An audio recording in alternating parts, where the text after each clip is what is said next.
연예가의 궁금한 이야기 풍문으로 들어오시죠. 연예가의 핫 이슈와 그 이면에 숨겨진 이야기를 속속들이 전해드리겠습니다. 오늘은 어떤 핫한 이야기들이 준비되어 있을지 바로 시작해볼까요? 너무나 많이 사랑한 죄. 데이트 폭행료로 지목받은 여배우가 억울해한 사연. 평생 마음에 짐이 될 것. 교통사고 낸 정원 중에 비통한 신경 고백. 박시은, 진태현 부부가 제주도 신혼여행에서 운명적으로 만난 사람은 연예계 대표 노총각 김건모의 결혼 발표. 그의 마음을 사로잡은 미모의 피양새는 누구? 지금 풍문으로 들어쇼에서 공개합니다. 네, 이번에 전해드릴 소식은요. 경사가 낮다라는 말이 딱 어울릴 것 같습니다. 바로 대한민국 최고의 가수이자 대표 노총각으로 불리던 김건모 씨가 드디어 결혼을 한다고 합니다. 감사합니다. 박수홍 씨의 소감이 제일 궁금한데요. 어떠세요? 정말 모르셨어요? 어떠세요? 형님이 결혼하니까 너무 기쁘죠. 물론 저희 어머니는 박탈감이 좀 심하시고. 울지 마. 건모 형은 믿었는데 건모 형이 간다면 저도 갈 수 있습니다. 그럼요. 힘을 가지십시오. 그럼요. 동 화이팅. 진짜 좀 몰랐어요. 야, 이거 정말 우라통이 터지죠 지금 박수홍 씨. 왜 우라통이 터집니까? 예?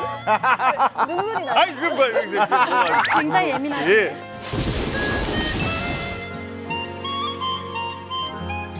네, 김건모 씨에 대해서 너무 다들 잘 아시겠지만 제가 살짝만 소개를 해보자면요. 서울예대 국악과를 나온 후에 1992년도에 1집을 발표합니다. 너무 유명한 앨범이죠. 잠 못 드는 밤, 비는 내리고. 저도 참 좋아하는 앨범인데 이 앨범으로 정말 국민적인 사랑을 받게 돼요. 그리고 나서 히트곡을 아주 빵빵빵빵 터뜨리는데요. 스피드, 잘못된 만남, 미안해요. 그리고 아름다운 이별, 핑계, 첫인상, 나열할 수가 없어요. 너무 많아서 저도 헷갈릴 정도인데 굉장히 많은 히트곡을 가지고 있는 국민 가수이죠. 아, 정말 김건모 씨의 짝이 되시는 분은 어떤 분일지 정말 궁금한데요. 좀 얘기 좀 해주시죠. 궁금하시죠? 네. 미모의 피아니스트로 알려진 장지연 씨라고 합니다. 이 장지연 씨가요, 스펙이 굉장히 미모만큼 화려합니다. 국내에서 예고를 졸업한 뒤에요, 미국 버클리 음대에서 실용음악과 작곡, 편곡을 전공을 했고요. 네, 장지연 씨는 2011년도에 자신이 작곡한 곡들을 담은 첫 앨범 두나미스를 발매를 했거든요. 굉장히 빼어난 미모와 또 뛰어난 음악적 역량을 가진 그런 분으로 알려져 있습니다. 얼마나 만나셨다고 하던가요? 일단 정확한 날짜를 기억해야 돼요. 2019년 10월 30일은요. 김건모 씨가 결혼한다는 소식을 전 국민이 알게 된 날입니다. 지난 5월 김건모 씨의 공연이 있었어요. 이때 공연을 마치고 뒤풀이 자리에서 장지연 씨와 첫 만남을 가졌다고 하는데요. 사실 그때는요. 김건모 씨가 부친상을 당한 지 얼마 되지 않은 때였거든요. 심적으로 많이 힘든 타이밍이었는데 이 지인분께서 이 장지연 씨를 데려 소개하면서 아버님께서 보내주신 선물이야 라고 말을 했다고 합니다. 그만큼 저는 김건모 씨가 되게 음악으로 우리를 많이 위로해 줬는데 드디어 이분의 영혼이 위로받는다는 게 저는 굉장히 기쁩니다. 네. 근데 여성분 나이도 좀 궁금해요. 많이 궁금해들 하실 것 같은데 이 여성분이 30대 후반으로 알려져 있어요. 그리고 이제 김건모 씨가 51잖아요. 띠동갑 이상 나이가 차이가 난다고 합니다. 김건모 씨의 장인제는 장욱족 씨는요. 1967년에 나를 울린 첫사랑이라는 노래로 해서 가수로 활동을 하다가 그 다음엔 주로 작곡가 활동을 해왔거든요. 대표작이 장미화 씨의 어떻게 말할까, 태진아 씨의 잊지는 못할 거야, 조용필 씨의 상처 등을 만들었고요. 지금은 목회자로 활동을 하고 계시죠. 김건모 씨와 결혼할 여성분의 오빠분이 이제 연기자분이세요. 성함이 장희웅 씨입니다. 장희웅 씨 같은 경우는 2000년도 드라마 덕이로 데뷔를 했고요. 주몽, 그리고 이산, 그리고 선덕여왕, 뭔가 좀 이렇게 선이 굵은 작품에 많이 출연을 하신 분이에요. 그리고 프로볼러이기도 해서 한때는 티채널의 전설의 볼링에 출연을 하기도 한 연기자죠. 집안에 약간 예술의 피가 흐르나 봐요. 그런 것 같아요. 장희웅 씨가 한 매체를 통해서 인터뷰를 했는데 인터뷰 내용은 이렇습니다. 최근 상경례가 진행됐는데 본인은 해외 체류 중이라 참석하지 못했다. 그런데 갑자기 전화 오더니 김건모 선배님이 자신에게 형님이라고 해서 얼떨떨했다라고 신기했다라고 얘기를 합니다. 또한 둘이 코드가 잘 맞아서 재미있게 잘 만나는 것 같더라. 평생 지금처럼 즐겁게 잘 지냈으면 좋겠다라고 전했습니다. 아, 그래요. 뭔가 가족 피아노 예술가족이네. 김건모 씨가 또 피아노 맞아요. 좋아하잖아요. 맞아. 근데 피아니스트랑 결혼하시네요. 공동분모가 있으니까 아무래도 그러니까요. 금방 더 가까워졌겠죠. 김건모 형님하고 함께 콘서트를 하고 있는 또 지인에게 제가 물어봤습니다. 네. 물어보니까 그 장지현 씨 매력이 정말 김건모 천진난만하잖아요. 그거를 케어해 줄 줄 아는 여자분이고 내조의 여왕이다라는 표현이 좋더라고요. 그래요. 김건모 씨를 다 내조하면서 잘 보살피고 있다 이렇게 얘기를 하더라고요. 이야. 앞으로 소주병 많이 치워야 될 것 같은데. 집에 있는 거 않아 일단 다 보이지만. 싹 없애야 되겠는데요. 예. 김건모 씨가 S채널의 미운 우리 새끼라는 프로그램에 나올 때 좀 철없는 노총각 이미지가 강했었잖아요. 그래서 어머니 이선미 여사님께서 늘 이제 그게 못마땅하셨을 텐데 지금 너무 좋아하실 것 같아요. 맞아요. 그러니까요. 완전히 빠졌어.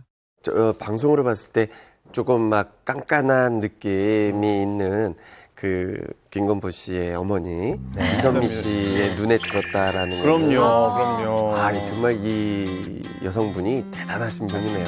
저도 지난주에 어머니가 굉장히 반가운 일 있다고, 예, 이선미 여사님이 나오셔서 맞아요. 저희 어머니하고 너무 반가웠다고. 근데 그때 얘기를 안 했어요? 안 하셨어요? 못 들으셨대요. 그러니까 이게 하셨으면 방송에서 공개가 됐을 텐데, 맞아. 예, 어머니가 그 얘기 안 하시더라고요. 이제는 예쁜 우리 새끼로 바뀌겠네요, 김건모 씨가. 왜냐면 얘기하셨으면 저한테 뭐라고 너는 이랬을 텐데 그런 얘기 전혀 안 하셔서 그 이후에 만났었거든요. 예. 이제 너 장가만 가면 되겠다. 윤일상 씨가 이런 얘기를 합니다. 괜찮은 여자들에게 나이 많고 키 작고 까만 남자 소개팅도 하면은 괜찮아요. 뭐 이렇게 얘기한다는데 하지만 김건모라고 밝히면 연예인이나 일반인들이 다 싫어. 이렇게 했다고 폭로를 했다고 합니다. 질색을 한다, 그 정도로? 결국 운명의 짝꿍을 만나려고 그런 게 아닌가 싶습니다. 어쨌든 정말 축하드리겠습니다. 뭐 제 또 또래에 또 결혼 안 한 분들이 꽤 있어요, 연예인분들 중에. 근데 다들 하나같이 뭐라 그랬냐면 건모 형은 못 간다. 못 간다. 건모 그 형은 얘기도 하잖아요. 건모 형이 가면 나도 가. 난다. 근데 천진난만한 김건모 씨가 이분 얘기 딱 하면 딱 듣는다고 얘기하고 케어를 할 수 있다. 그러니까 자기 사람을 만나면 나이는 상관없이 갈 수 있는 거예요. 저도 희망을 갖고 있습니다.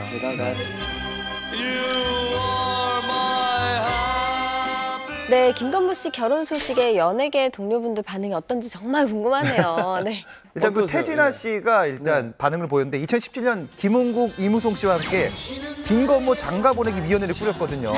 그 누구보다 기뻐하면서 건모야, 진짜 축하한다. 그거 날짜 잡으면 나한테 빨리 연락해라. 외국 공연도 안 가고 너한테 가야지. 알았지, 건모야? 사랑한다. 건모야, 축하해, 결혼. 그 외에도 많은 분들이 또 기쁜 마음을 표현해 주셨는데요. 바뀝니다. 예. 정말로 좋은 마음 전하게 돼서 저 정말 기쁘고요. 김건모 씨 제가 정말 개인적으로 기쁜 건 맞습니까? 예. 지금 눈썹이 이만큼 쳐졌는데요. 지금 얼굴이 형님 반지하예요, 형님. 너무 반지하야. 자, 이제부터 박송 씨의 어머님이 박송 씨를 얼마나 퇴근하실까? 그게 좀 걱정이 됩니다. 네, 박송우 씨가 너무 눈물이 지금 넘쳐나서 제가 대신 우리 뭐 첼로 쪽으로도 한번 알아본대요. 네, 이렇게 좋은 소식을 전하게 되어서 정말 기쁘고요. 네, 김건모 씨 정말 축하드립니다. 내년 초는 얼마 남지 않았는데 결혼 준비 정말 잘하시길 바라고요. 꼭 박송우 씨가 결혼하실 겁니다. 부디 행복하세요.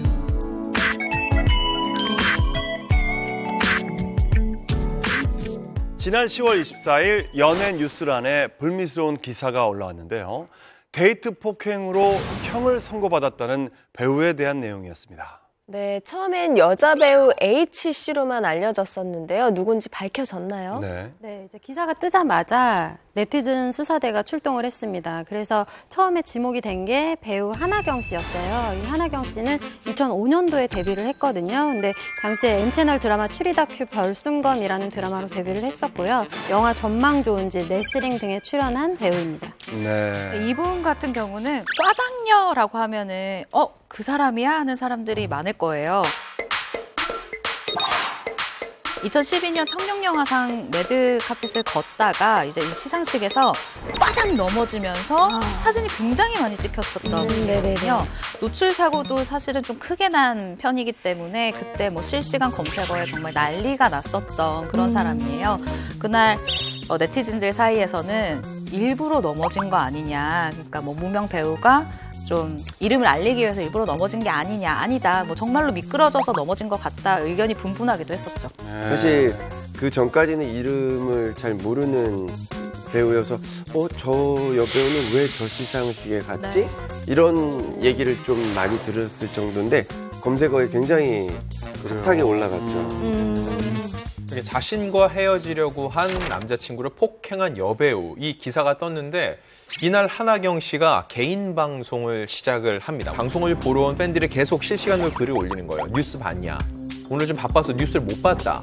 근데 사실 인터넷 방송하는 사람들은 끼고 살거든요, 인터넷을. 그러니까 왜냐면 이슈를 계속 쫓아야 되는데. 근데 너무 질문이 계속되니까 결과적으로는 본인이 방송 화면에서 사라졌다가 한 30분 만에 돌아왔는데 이때 보면 의상이 바뀝니다. 뭔가 심경 고백을 하겠구나 싶었는데 아니나 다를까 내가 그 여배우가 맞다라고 직접 고백을 한 거죠. 데이트 폭행 기사 속에 여배우라고 인정을 했는데 이게 무슨 일이 있었던 건가요? 데이트 폭행. 예. 네, 이제 작년 10월에 있었던 일인데요. 그 하나경 씨와 남자친구가 식당에서 말다툼을 했어요. 근데 말다툼을 하고 남자가 먼저 밖으로 나간 거죠. 근데 이제 이후에 하나경 씨가 승용차를 운전을 해서 그 남자친구를 칠 듯이 돌진을 합니다. 그래서 이제 남자친구가 본닛 위로 올라갔는데 그대로 운전을 해서 떨어졌대요. 그게 처음에 이제 나온 보도였습니다. 근데 진짜 위험한 상황이에요. 그건 와. 정말 생명을 위협하는 해서는 안 되는 행동인데요. 근데 이제 이거는 뭐 그 상황을 직접 보지 않고는 얘기하기가 좀 뭐한데 어떤 사건이 있었을 때 이제 경찰서에 가서 진술을 할 때 어떤 뉘앙스로 적혀지느냐에 따라서 굉장히 심각해 보이는 어떤 뭐 죽이겠다라는 의지를 갖고 하는 행동처럼 보일 수도 있는데 근데 어쨌든 차로 치려고 했던 건 팩트인 거죠. 그러니까 그 전에 굉장히 많이 언성이 좀 높았거나 화가 잔뜩 날 정도로 욕설을 했거나 어떤 사전 뭐가 있었겠죠. 어떤 상황에서도요. 앞에 사람이 있으면요. 속도가 빠르건 빠르지 않건 간에 차를 움직이면 안 되는 겁니다. 미수라는 말이 있잖아요. 살인 미수와 살인은요. 제가 볼 때 한 끗 차이예요. 사람이 죽고 안 죽고는 굉장히 큰 차이지만 살인 미수는 이 사람이 살인을 하려고 했는데 다행히 죽지 않은 거지 이 사람이 결국은 죄가 없다는 게 아니거든요. 마찬가지로 여기서 이 차량을 어떻게 운행을 했는지 모르겠지만은 우리가 알 수 있는 건 판결이에요. 판결로 집행유예 정도의 형을 내릴 정도의 어떤 결과를 냈다는 거는 하나경 씨의 이 행동이 굉장히 상대를 해할 수 있고 위협적일 수 있다는 재판부의 판단이 있는 게 아닌가 싶습니다. 데이트 폭력이 뭐 저희가 요즘 들어서 굉장히 많아졌다. 사회적 문제가 되고 있는데 이번 사건 속에서 하나경 씨의 남자친구라고 이게 나온 분은 어떤 분인가요? 예. 네, 두 사람은 2017년 7월에 처음 만났는데요. 두 사람이 첫 만남 장소가 굉장히 의외의 곳입니다. 바로 많은 여성분들이 호기심에 좀 갈까 생각을 하지만 선뜻 좀 잘 가지 못하는 곳, 바로 호스트바인데요. 하나경 씨 말로는 어떤 여성분이 이렇게 내가 돈을 낼 테니까 가서 좀 놀자라고 얘기를 해서 따라갔다라는 거예요. 그런데 그 남성분은 그 유흥업소에서 일을 하는 직업 남성분이었던 것이죠. 근데 마음에 맞아서 교제를 시작하게 됐다고 합니다. 그러면은 유흥업소에서 일하시는 분과 손님으로 이제 처음에 만난 사이인 거잖아요. 근데 이렇게 해서 이렇게 연인으로 발전하는 경우가 흔하지 않지 않나요? 조금 있다는 얘기를 듣기는 했었어요. 그리고 사실은 저는 그러니까 중년 여배우 이건 안 되겠다. 왜요? 이렇게까지 나왔다가 그래요. 얘기가 뭘 한다고. 그런 경우들이 좀 종종 있다고 하는데요. 이제 저 같은 경우도 그 여배우가 굉장히 젊은 남자분이랑 같이 이제 술 마시고 있는 거를 단둘이 술 마시고 있는 걸 한번 본 적이 있는데 제가 그때 같이 있었던 사람들이 업계 관계자들이었어요. 근데 그 관계자들 중에 한 분이 그 남자분을 알더라고요. 근데 이제 그 업소 이런 호스트바 같은 데서 일하는 분이라고 얘기를 저한테 해주더라고요. 근데 물론 이제 그 여배우와 그 남자분이 무슨 관계인지는 모르는데 그냥 둘이서 되게 다정하게 술 마시는 모습을 본 적은 있습니다. 저 사례 하나만 더 얘기해 드릴까요? 네. 왜냐면 이분은 연예인 패널분 중이나 MC분들 중에 이분이랑 같이 방송한 적도 있으실 것 같거든요. 이분은 연예인은 아니고 뭐라고? 연예인은 아니고 셀럽 같은 이제 분인데 이분은 굉장히 호스트바의 단골로 유명하세요. 네, 약간 호갱이라고 불릴 정도로 굉장히 유명하시고 뭐 한두 명을 만나는 게 아니라 거의 매일 출근 도장 찍듯이 가신 적도 있고 근데 이분이 부부예요. 그래서 과연 이게 부부 관계가 될까 유지할 수 있을까 근데 알고 보니까 남편분도 그냥 이렇게 따로 오빠처럼 사신다고 하더라고요. 약간 쇼윈도 부부처럼. 근데 이분도 굉장히 유명한 분이에요.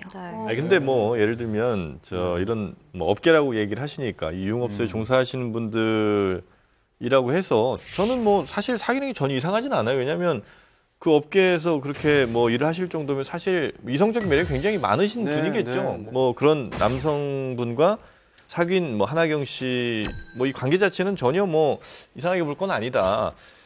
다만 이제 이런 얘기를 하면서 혹시 우리가 선입견이라든지 편견을 가질 수도 있는 건 뭐 그쪽 업계에 계신 분이니까 예를 들어 뭐 이상한 마음을 먹고 뭐 돈을 뜯어내려고 했다든지 이런 편견이나 선입견 혹시 우리가 가져서는 안 되겠다는 말씀을 좀 미리 드리고 싶긴 합니다. 네, 두 사람의 연애사는 이렇습니다. 일단 7월에 처음 만나서 11월부터 동거를 시작을 하게 됐는데요. 한하경 씨 말로는 이 교제 기간 동안 이 남자친구의 모든 비용을 자기가 대줬다는 거죠. 같이 사는 집의 월세부터 시작해서 뭐 마사지비, 식비, 심지어 중국 유학비까지 대줬는데 한하경 씨가 방송에서 나는 공사를 당했다. 이렇게 해서 갈취당한 돈이 약 1억 원에 달한다라고 한하경 씨는 주장을 하고 있습니다. 근데 이제 한하경 씨가 돈을 뭐 얼마 많이 썼다라는 얘기를 지원해줬다? 하는데, 예. 근데 제 주변에 그런 누나들이 많거든요. 공사친 분들한테 당해가지고. 그분은 뭐 건설업자입니까? 건설업자예요? 아니요. 돈을 정말 많이 쓰고 정말 많이 했는데 나중에는 팽당한다고 하죠. 네, 뭐 버려지는 분들은. 근데 그 공사 당한다라는 게 금액이 그러니까 뭐 예를 들면 어느 정도? 일단 기본 비싼 외제차 한 대는 기본이고요. 그런 다음에 뭐 살 집, 뭐 이 정도 아파트 무슨 뭐 전세금 그리고 만약에 관계가 끝났을 때는 전세금 정도는 다 그쪽 남자분이 가져가시는 경우가 있어요. 준다고요? 네. 그런 경우가 꽤 많아요. 명의를 이제 그쪽을 해주는 경우가 몇 많아요. 억에 달할 거 아니에요?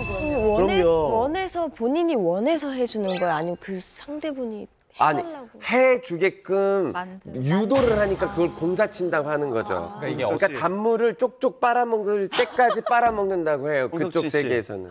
아우 그냥 뭐 정신 차릴 때까지 다 빨립니다. 그러니까 뭐 제가 예전에 그 개그맨 하기 전에 웨이터 생활을 좀 해서 이 호스트에 대해서 조금 아는데 정말 유흥업소에서요? 웨이터를 했었어요. 근데 정말요? 이걸 보면은 이런 거예요. 이제 그 호스트가 여자에게 이제 동거나 사귀게 되는 게 계약식으로 이루어진단 말이에요. 계약? 3개월, 6개월. 근데 그 사귀는 기간 동안 뭐 생활비는 물론이고 내 빚을 청산해주는 조건으로 사귀게 되는 경우가 있어요.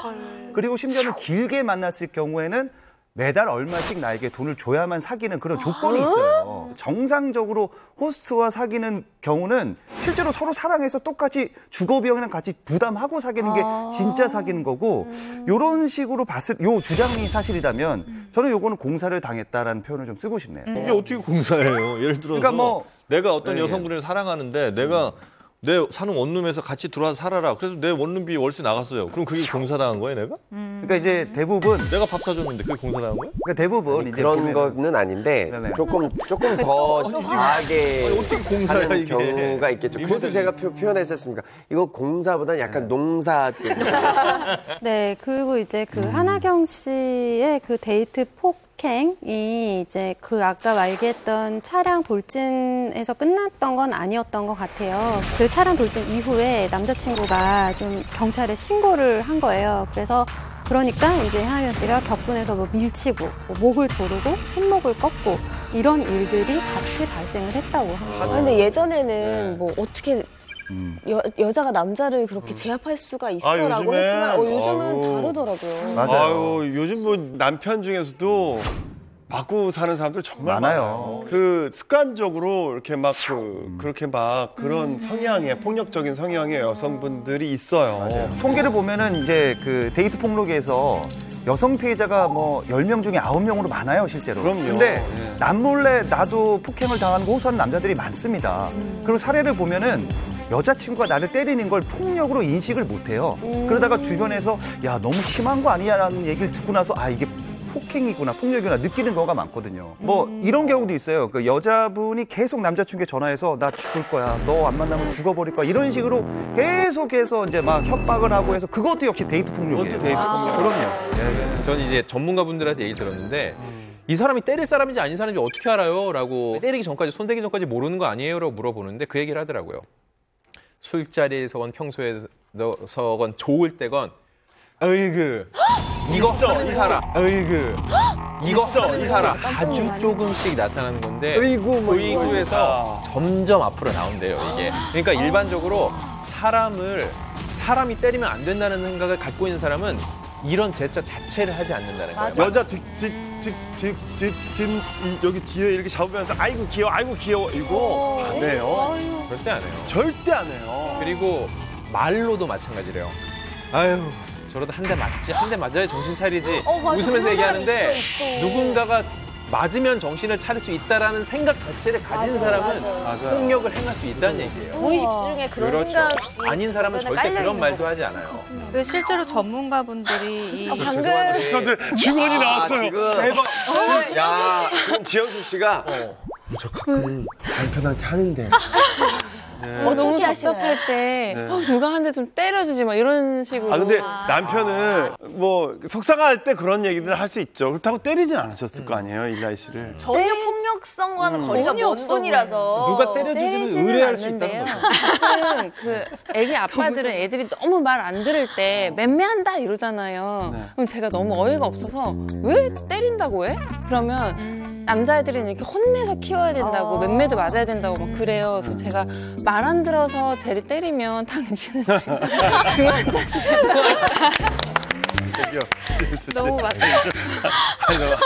근데 농담인 걸 알지만. 가진 적이 없잖아, 이제. 농담이시겠지만. 미안해요.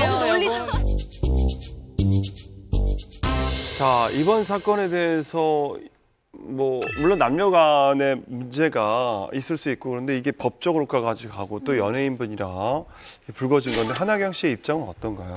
일단 뭐 간단하게 얘기하면 나는 억울하다 이거예요. 개인 방송에서 이렇게 해명을 했습니다. 그날 식당에서 다투고 남자친구가 먼저 나간 건 맞다. 전화를 해도 안 받길래 남자친구 집 쪽으로 운전을 해서 갔는데 남자친구가 택시에서 내리길래 차에 타라고 했다. 그런데도 안 타고 내 차 앞으로 왔을 뿐이다. 그러니까 뭐 치지 않았다. 그러니까 남자친구가 의도적으로 차 앞에까지 왔다라는 것을 본인은 주장하고 싶었던 것 같아요. 그러면서 블랙박스도 제출을 했고 폭력도 없었다라고 본인 입장은 그러합니다.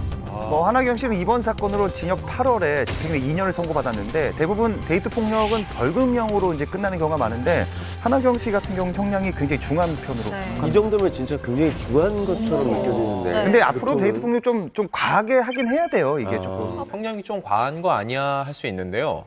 초범이 아니어서 그렇습니다. 초범이 아니어서 그렇습니다.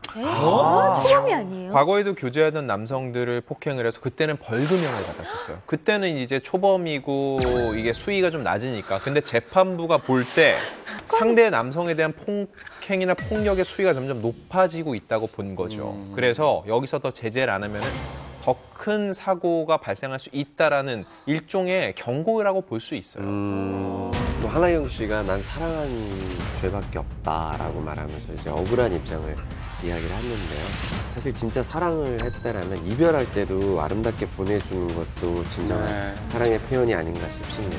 네. 공교롭게도 한하경 씨 사건이 보도된 날 또 하나의 안타까운 소식이 들려왔습니다. 한 중견 배우가 낸 교통사고로 피해자가 사망했다는 소식이었는데요. 어떻게 된 사건인가요? 네, 지난 10월 22일 발생한 사건인데요. 경기도 양평에서 한 마트 앞 교차로였습니다. 배우 정원중 씨가 차를 몰고 가다가 오토바이 운전자와 충돌하는 사고가 났는데 이때 이 운전자가 크게 다쳤고 그리고 응급처치 후에 헬기 이송 과정에서 심정지가 발생해 사망한 사건입니다. 정원준 씨라고 하면 이제 이름만 들으면 갸웃하실 수도 있는데 얼굴 보면 아마 시청자분들이 대부분 다 아실 거예요. 굉장히 베테랑 배우입니다. 25년 차 중견 배우이고요.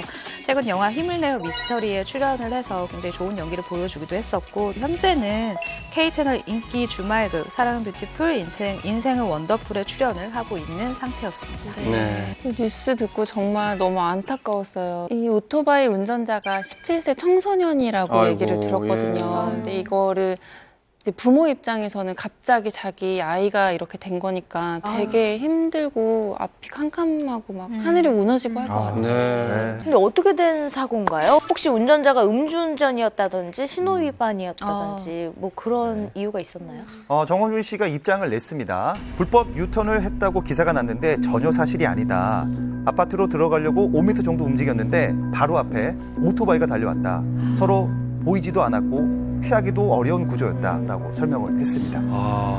이 사고가 난 교차로가 이 대형마트가 있는 큰 곳임에도 불구하고 신호등조차 없는 위험 지역이었다고 해요. 그래서 인근 상인들이 뭐 운전자의 과실도 있을 수 있겠지만 이 도로의 구조적인 문제도 컸다고 얘기를 하고요. 그러니까 대형 사고가 날까 항상 걱정을 했는데 터질 게 터졌다라면서 좀 안타까워하고 있다고 합니다. 실제로 뭐 도로의 문제가 사고를 많이 불러오는 경우가 우리가 종종 봐요. 예를 들면 88고속도로 같은 경우도 우리나라 어떤 고속도로보다도 사망사고가 제일 많았거든요. 근데 실제 달리는 차량의 숫자는 경부속도로에 비하면 훨씬 더 적은데도 불구하고 사망사고는 훨씬 더 많았어요. 왜 그러냐면 거기 막 굴곡된 길이라든 이런 게 굉장히 많았단 말이에요. 그래서 거기 운전하는 운전자가 특별히 더 뭐 주의를 더 안 할 이유는 없을 텐데도 불구하고 그런 도로의 구조적인 문제가 큰 사망사고로 이어진 경우가 사실은 굉장히 많습니다. 그래서 아마 이번 사고도 뭐 특별히 누구의 잘못을 뭐 지적하기는 좀 쉽지는 않은 상황인 것 같고. 저는 또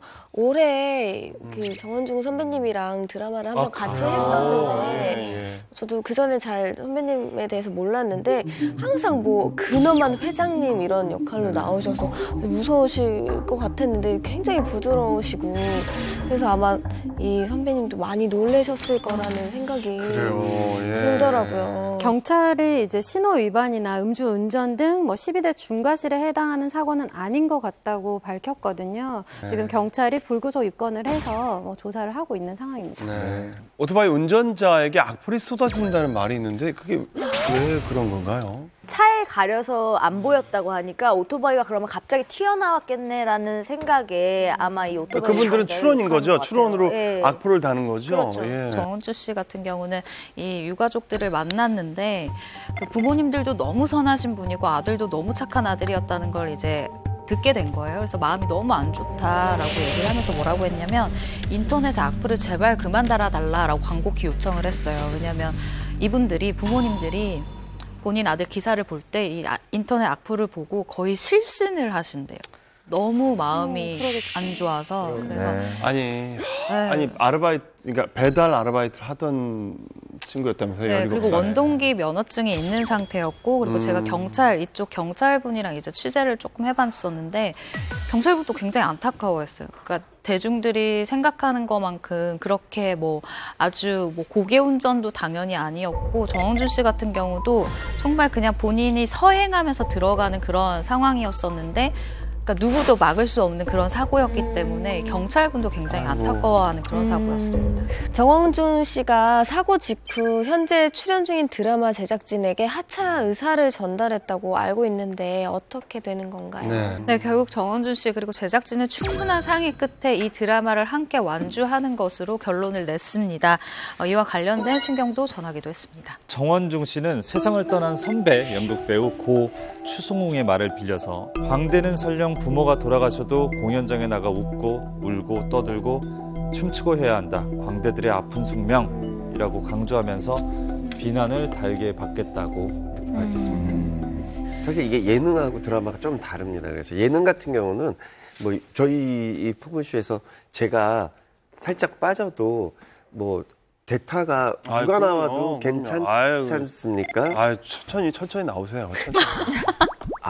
누가 나와도 정말 괜찮더라고요. 만약에 근데 드라마 같은 경우는 이미 이제 역할들이 돼 있어서 이게 중요 역할 같은 경우에는 뭐 극 중에서 죽일 수도 없고 꼭 필요한 역할이면 다른 사람으로 대체하기가 참 애매한 상황이 있어서 아마 정원중 씨가 아마 그런 고민에서 시청자와의 약속을 지켜야 된다라는 결정을 하신 것 같습니다. 정원중 씨는 사람이 죽었으니 100번, 1000번 잘못했다고 빌어야 할 일, 평생 마음의 짐이 될 것이라며 비통한 심경을 밝혔는데요. 부디 정원중 씨의 선택이 고인과 유가족 그리고 우리 모두에게 바람직한 선택이 되길 바랍니다. 네. 지난 10월 28일 결혼 4년차 스타 부부가 깜짝 고백을 해서 온라인이 발칵 뒤집혔다고 합니다. 무슨 일이죠? 이건요, 제가 그동안 기자 생활을 10수년 하면서요. 가장 놀라운 사건 중에 세 손가락 안에 꼽습니다. 그래요? 처음에는 그랬어요. 제가 이거를 기사로 먼저 접한 게 아니라 그 친분이 있는 작가분이랑 있다 그분이 그 기사 봤어요? 그래서 뭔데요? 그랬더니 배우 진태현 씨랑 박시은 씨 입양을 한대요. 그래서 입양을 한대요? 야, 그 두 분 대단하시다 그랬는데 그 다음 얘기에서 제가 정말 너무 깜짝 놀랐어요. 네. 근데 입양하는 그 딸이 대학생이래요. 에? 에이, 설마. 정말 드문 일이죠. 정말 드문 일이에요. 사실 박시은 씨면 이효리 씨, 한지민 씨 두 분하고 함께 서문여고 3대 열정으로 유명했던 그래서 이제 데뷔를 하게 됐는데요.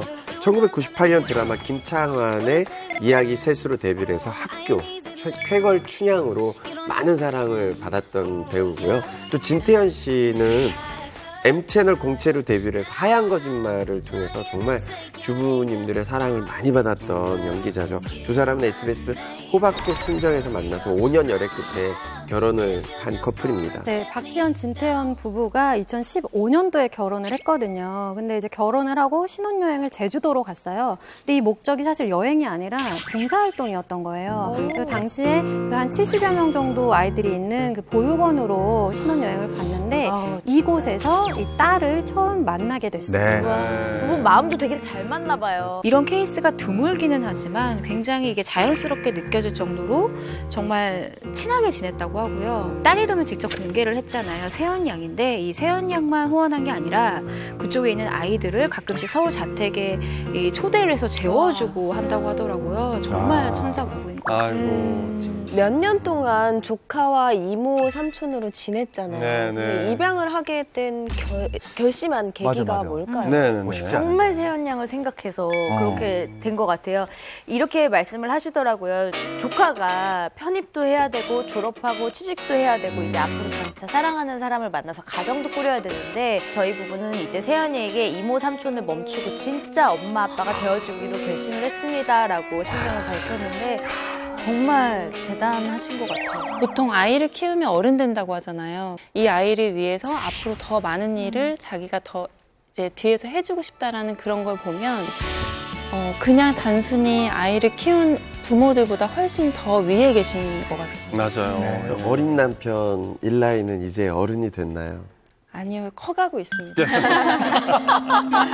시간이 걸리는군요.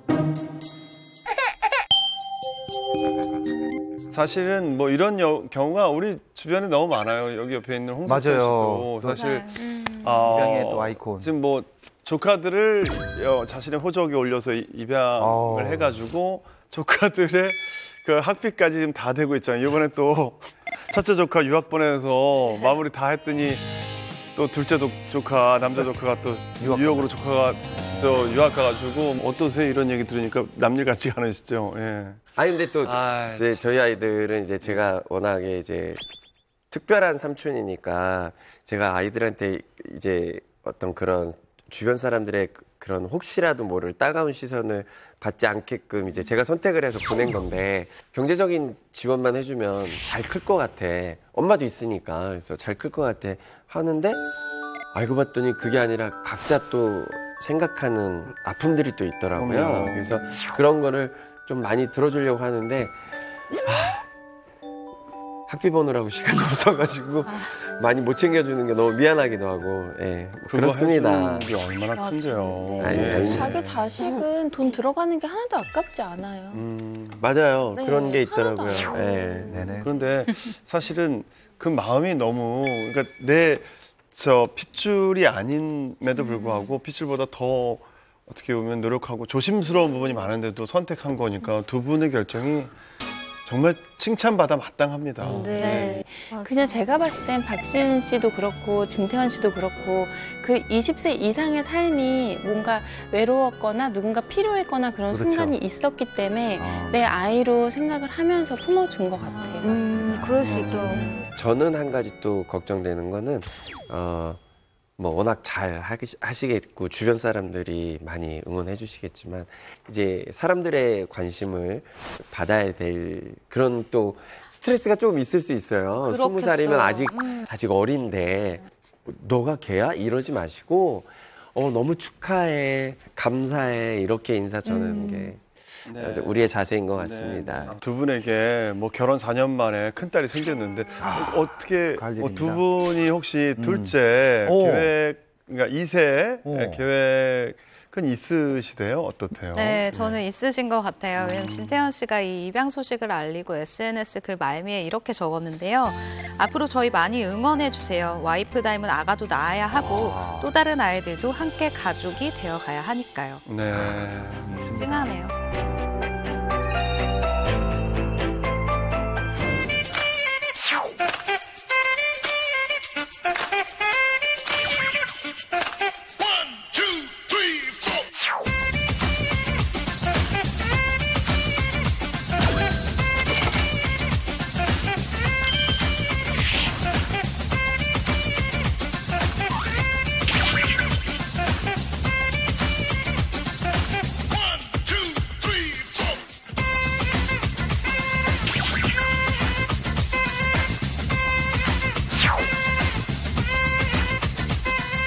자, 짧은 순간에 우리의 마음을 사로잡은 것이 또 있는데요. 바로 자본주의의 꽃이자 15초의 예술이라고 불리는 광고입니다. 그런데 최근 여러 광고가 논란에 휩싸여서 대중의 싸늘한 시선과 비난을 받고 있다고 합니다. 네, 얼마 전 전 국민을 정말 들끓게 너무 분노하게 만든 광고가 있었습니다. 일본의 한 의류 브랜드 유사가요. 지난 10월 15일에 새로운 광고를 방영을 했는데 이 광고 내용이 위안부 모독 의혹을 받으면서 논란의 중심에 섰습니다. 15초 분량의 글로벌 TV 광고였는데요. 네. 이 98세 할머니가 나오고 옆에 이제 13세 패션 디자이너 소녀가 나옵니다. 그래서 두 사람의 대화를 담고 있는데 이 소녀가 제 나이 때는 어떻게 옷을 입으셨어요? 라고 이렇게 질문을 하자 할머니가 그렇게 오래전 일은 기억이 나지 않는다라고 대답을 하는 내용인데요. I can remember that far back이라고 원문에는 그렇게 답을 해요. 그래서 이제 다른 해외에서도 번역이 돼서 나갈 때 그렇게 나간 걸로 알고 있어요. 근데 이 한국어 버전에서만 자막이 80년 전 일을 어떻게 기억하겠니라고 이렇게 바꿔서 의역을 하면서 이게 문제로 불거진 거죠. How did you used to dress when you were my age? I can't remember that far back. I can't remember that far back. 말이 안 되는 게 80년 전이면 1939년이잖아요. 그때 뭐 일제 수탈이 심각했던 시기고 뭐 한국 여성들이 뭐 위안부로 끌려가고 그러던 시기와 맞물렸는데 그 80년 전이라고 언급을 하니까 당연히 이 광고를 보는 사람들 입장에서는 이거는 위안부 할머니들에 대한 모독이다. 이건 무슨 의도가 있다. 이렇게 해석을 할 수밖에 없는 거죠. 그래서 분노를 하는 그런 상황이 발생을 한 겁니다. 네, 유사 측도 입장을 밝혔습니다. 내용은 이런데요. 어떠한 정치적, 종교적 의도도 갖고 있지 않다. 광고를 보는 즉시 이해하기 쉽게 두 사람의 나이 차이인 80년을 언급한 것인데 오해가 생겼다라고 해명을 했는데요. 하지만 한국 소비자들의 분노는 가라앉지 않고 있습니다. 네, 광고라는 게 그냥 누구 한 사람이 내가 그냥 두 사람의 나이 차이를 설정해서 80년이라고 써야지라고 한다고 해서 그게 바로 온에어되는 게 아니잖아요. 정말 그 브랜드에 관여하는 최고 높은 지위를 가진 분까지 컨펌이 다 나야지 그게 최종적으로 방송이 되는 거기 때문에 그 과정들을 생각하면 이거는 이 대화 한 줄 한 줄에 어떤 의미가 있을지를 생각해보면 이건 의도가 담기지 않았으면 오히려 더 말이 안 되는 거죠. 맞습니다. 제인 씨 얘기가 정확하다고 저는 느끼는 게요. 공교롭게도 이 일이 터진 그 다음 날 한국 행사가 있어서 일본의 꽤 유명한 엔터 관계자가 왔었는데 그분하고 점심 식사가 있었어요. 이 얘기가 안 나올 수가 없었어요. 자연스럽게 나왔는데 이런 정도의 회사에서 광고가 온에어 될 때는요, 최종 승인권자의 컨펌이 다 나야 가능합니다라고 얘기를 하고, 그럼 그 광고가 어떤 효과를 불러올지, 어떤 식으로 해석되고 읽힐지에 대해서 충분히 다 논의가 가능했다는 거죠.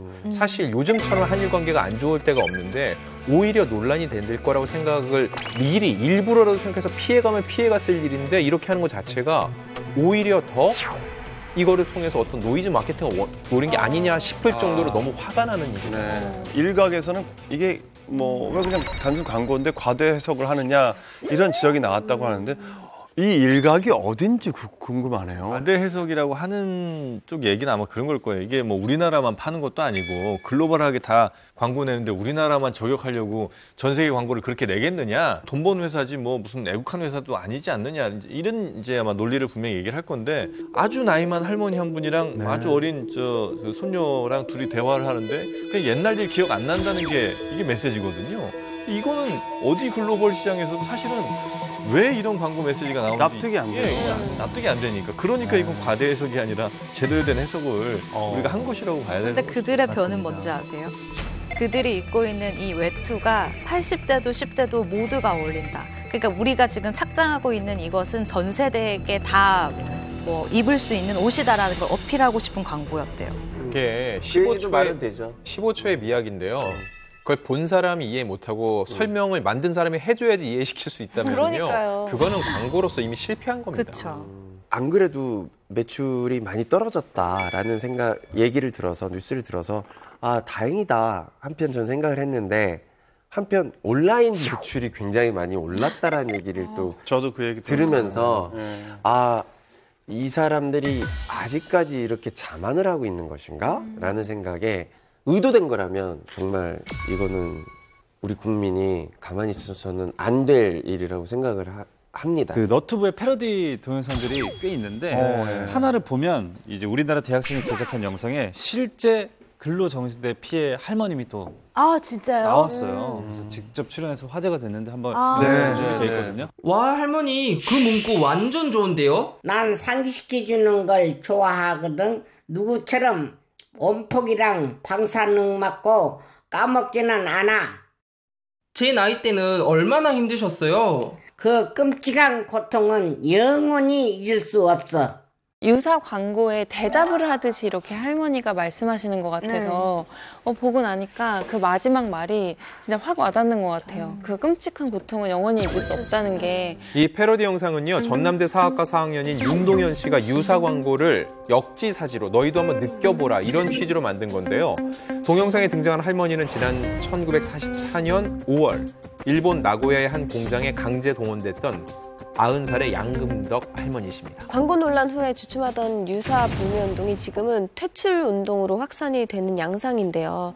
어떻게 될 거라고 생각하시나요? 네. 일단 뭐 이런 문구 있잖아요. 독립은 못했어도 내가 불매 운동을 한다. 많은 그 국민들이 이 마음인 것 같아요. 그래서 저는 유사가 조만간 퇴출되지 않을까라는 생각을 가져봅니다. 저는 개인적으로 이제 우리나라와 뭐 일본의 어떤 관계가 이제 개선되기를 기대하고 바라는 사람 입장인데 사실 유사에서 근무하고 일하는 사람들 다 우리 한국 분들이시잖아요. 한국에 있는. 그러니까 만약에 유사가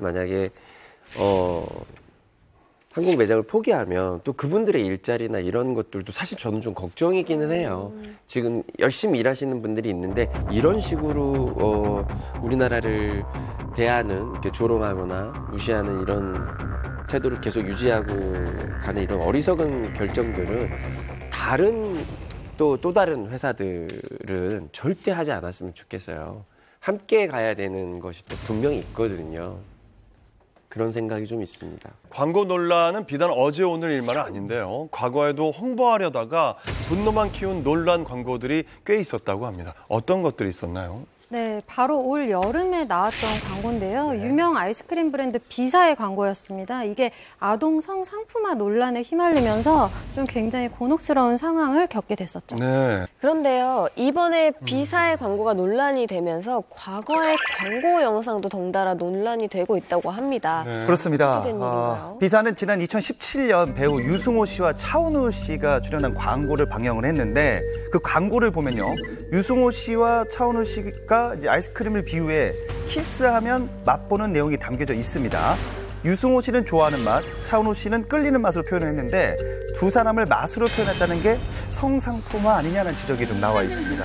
굳이 사람으로 이렇게 비유를 했어야 됐을까라는 생각이 좀 아쉽습니다. 그러니까 사람에다 맛을 좀 붙이고 얼굴이 비유도 나오니까. 문제지만 성인지 감수성이 너무 떨어지는 광고인 건 분명한 것 같아요. 그리고 다른 버전의 광고도 문제가 됐었는데 그 광고는 이제 앞서 본 광고와 똑같은 설정이에요. 근데 유승호, 차은우 씨 대신 배우 김민교, 권혁수 씨가 등장을 하는데 여성이 이렇게 눈을 감았다가 두 사람을 보고서 깜짝 놀라면서 이거 내가 고른 맛이 아니잖아 라고 뭐 이렇게 유승호, 차은우 씨를 다시 찾는 그래서 이제 그 두 분을 찾아 여기 있다라고 외쳐서 이제 이거 외모비하 논란이 조금 있었거든요. 그 예전에 이제 뭐 저희 그 공개 코미디에서도 외모로 이제 웃기는 게 많았는데 요즘에는 정말로 이제 이게 없어졌죠 거의 외모로 광고계도 이런 맞아요 많이 없어지고 내용이나 있는 추세예요. 컨셉을 거의 자제하는 걸로 알고 있는데 보면서 무슨 생각했었냐면 만약에 좋아하는 맛에 광고 모델이 아이린이 나오고 그리고 끌리는 맛에 아이유가 나왔어요. 그래서 두 사람이 머리를 이렇게 엎지고 예쁜 표정을 지어요. 이게 만약에 여성 모델이 났었으면 와 이거 반대로 생각하면 약간 아찔하다. 사실은 이 광고라는 건 가장 창의적인 가장 그렇죠. 여러 컨텐츠 중에서도 가장 아이디어의 이제 격전지 같은 곳이잖아요. 근데 여기에 저건 이래서 안 돼, 저거는 뭐 분홍색은 쓰지 마. 이렇게 해서는 사실은 저는 그렇게 썩 발전적이진 않다고 봐요. 그래서 조금 너그럽게 좀 봐주는 것도 좀 필요하지 않나? 우리가 지금 어떤 그런 과도기적인 상황에 있는 것 같기도 해요. 그래서 적정한 어떤 선을 찾는 게 중요할 것 같아요. 아니면 이미 나와 있는 게 너무 많기 때문에 특이한 걸 찾으려고 많이 하거든요. 그냥 뭐 광고가 아니더라도 어떤 컨텐츠를 해도 남이 안 한 거. 특이한 걸 찾다 보니까 저런 실수를 하게 되지 않나. 맞습니다. 맞아요. 네. 자, 논란이 된 또 다른 광고가 있는데요. 이게 어떤 광고죠? 네, 바로 2009년 6월부터 방영이 된 광고인데요. 아마 이 카드 많이 쓰실 거예요. 포인트 카드 광고인데 이 광고가 신성한 의무죠. 바로 군 복무를 조롱했다는 논란에 휩싸였습니다. 화제의 중심에 섰던 그 광고의 주인공은 바로 이민정 씨가 출연한 광고인데 그룹 캠페인 광고예요. 4가지 에피소드 중에 하나인 이병통지서 편입니다. 국방의 의무 축하해. 드디어 멋진 남자 되는 거야. 정신 좀 차리겠구나. 면회는 자주 가줄게. 포인트로 케이크 사갈게. 좋아. 너무 행복해. 예. 이제 정신 좀 차리겠구나 뭐 이런 부분. 네, 이런 느낌입니다. 군대를 갔다 그러니까 와야 이게 정신 차린다. CM송 가사 내용이 입대를 이제 앞둔 친구를 축하하기보다는 약간 너무 축하해 이렇게 그렇죠. 하는 이 가사가 놀리는 것 같다라는 거죠. 그러니까 군대를 기분 좋아서 가는 남자는 없습니다. 없어요. 이건 사실입니다. 팩트 아닙니까? 근데 마치 뭐 행복하게 보내는 것처럼 막 축하하고 이병통지도 막 드는데 이게 무슨 뭐 너무 축하하는 것처럼 하는데 우리는 조롱당하는 기분이거든요. 군대 문제에 워낙 또 민감하다 보니까. 사실 이 광고는 남자 군대 갔다 온 사람 입장에서 보면 뭐 조금 섭섭할 수는 있지만 많이 섭섭합니다. 그러니까 그냥 군대 갈 때 케이크를 쓰는 사람이 어디 있습니까 세상에. 재미로 저는 이렇게 받아들일 수 있어요. 그러니까 네. 이걸 조금 그냥 너그럽게 좀 봐줬으면 관용적으로 좋겠는데. 보자. 네. 그래서 당시 모델이었던 이민정 씨의 미니홈피에는요 연일 악플이 쏟아져서 결국 미니홈피를 폐쇄하는 그런 지경에 이르렀대요. 일부 팬들은 광고는 기획자가 만든 것인데 그럼요. 왜 이민정이 욕을 먹어야 되느냐라고 했답니다. 네, 그건 맞는 얘기죠. 네, 예. 정말로 스타가 광고를 기획한 것도 아닌데 왜 그렇게 비난을 받는 걸까요? 광고는 그 사람의 이미지를 사용을 하겠다는 거거든요. 단발로 5억 줍니다 하라고 해서 그냥 출연하는 게 아니에요. 통상적으로 회사에서 먼저 광고 콘티를 다 받아보고 그거에 대한 서로 조율을 거친 다음에 나가니까 광고 컨셉을 스타 정도 되면은요 결정할 때 본인이 굉장히 많은 그거에 대한 기여와 입김을 작용을 합니다. 그래서 더 저는 책임이 있다고 보고요. 자, 사실 요즘에는 일부러 논란을 일으키는 노이즈 마케팅을 의도하기도 하잖아요. 예. 예를 들어서 드라마에 예전에 어떤 드라마에 PPL 제품이 너무 많이 나오는 거예요. 근데 인기가 많았던 드라마였기 때문에 그게 검색어가 되고 논란이 좀 됐었어요. 그 제작사 대표님한테 물어봤어요. 왜 이렇게까지 하냐? 논란이 됐음에도 불구하고. 그랬더니 뭐 사실 우리 입장에서는 이렇게 기사가 나고 비판이 되는 게 너무 좋다라고 솔직히 얘기하시고 광고주들도 솔직히 좋아한다라고 오히려 고마운 일이라고 얘기를 하시더라고요. 맞아요. 그게 이제 제가 이태원에서 가게를 막 몇 개를 한다고 했을 때 그 많이 했을 때는 별로 관심을 안 뒀어요. 근데 거기서 한 두세 개 닫았어요. 그랬더니 난리가 났더라고요. 망했대. 거기서 또 망했대. 하나밖에 안 남았대. 다 없어지기 전에 한번 가보자. 표정이 어떤가. 죽상하고 있나.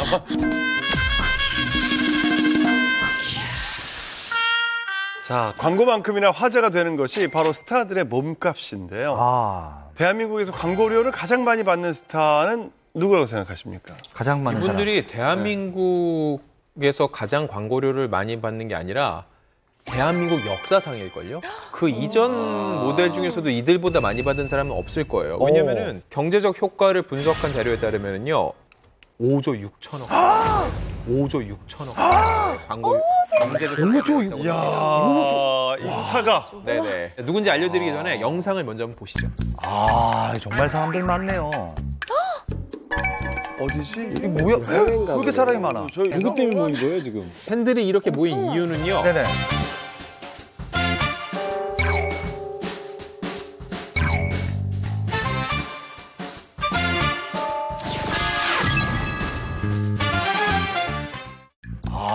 정말 사람들 많네요.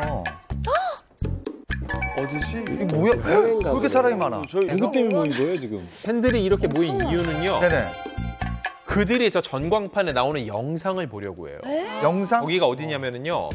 런던 한 중심. 그러니까 미국으로 따지면 타임스퀘어 같은 그런 장소인데 거기에 이들이 나오는 영상을 보기 위해서입니다. 이분들이 누구냐?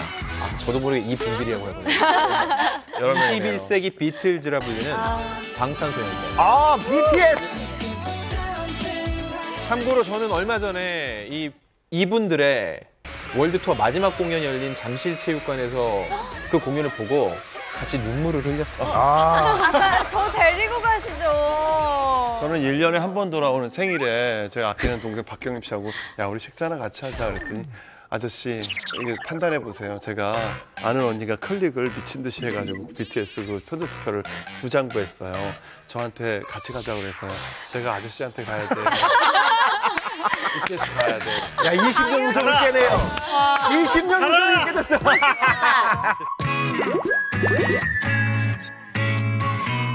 방탄의 지금 영향력이 어느 정도냐면요. 네. 방탄소년단의 노래 마시티라는 노래에 5.18이라는 가사가 들어가요.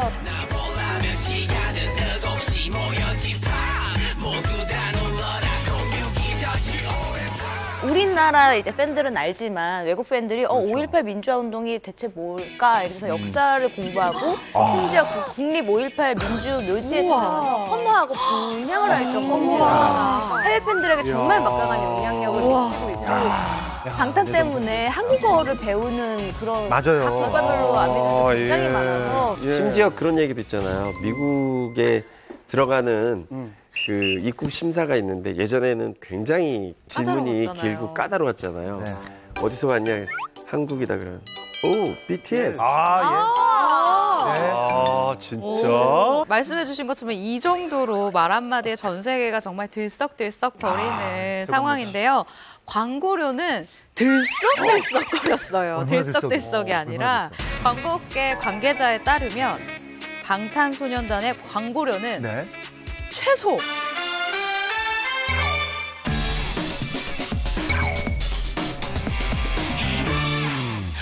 30억에서 50억이라고 합니다. 30억? 한 편이에요. 최고가 아니에요, 이거? 진짜 역사상 최고가라는 말이 역사상 최고가죠. 그러니까 A급 위에 S급으로 부르는 사람들이 10에서 12억 정도 받거든요.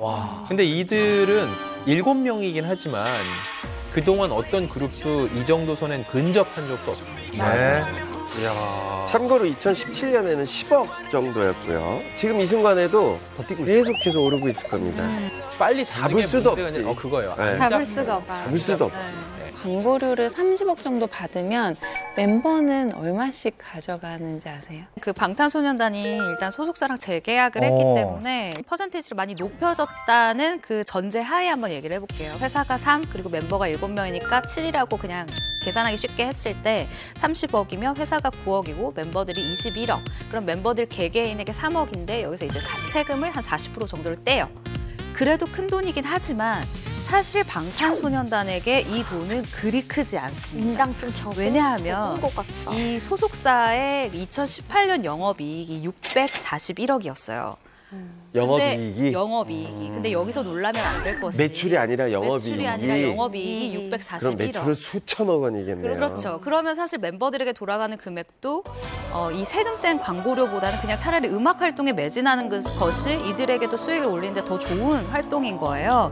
광고 너무 좋죠. 광고 너무 좋지만 안 찍어도 돼. 네, 이 시간에 차라리 아이들에게 뭐 음악을 좀 더 하게 하거나 콘서트 연습을 하게 하거나 아니면 좀 더 휴식을 주는 것이 훨씬 더 현명한 선택이었었던 것 같아요. 정말 뭐 상상을 넘어설 정도로 경제 효과를 낳고 있는데요. 뭐 일례로 뭐 멤버 정국 씨가 공식 팬카페에서 이제 뭐 이렇게 채팅 그 라이브를 하다가 평소에 어떤 섬유유연제를 사용하냐는 질문에 뭐 땡땡사 브랜드를 언급을 한 거예요. 그냥 뭐 팬들과의 그냥 채팅이니까 그냥 되게 가벼운 마음을 언급했는데 그게 바로 전국 품절로 이어져서 전국 품절? 저는 그거를 하루 늦게 접하고 검색을 했는데 이미 다 품절이 됐더라고요. 그렇죠. 전국 품절. 네, 그래서 오죽하면 그 정국 씨 본인도 그것 때문에 못 살 정도로.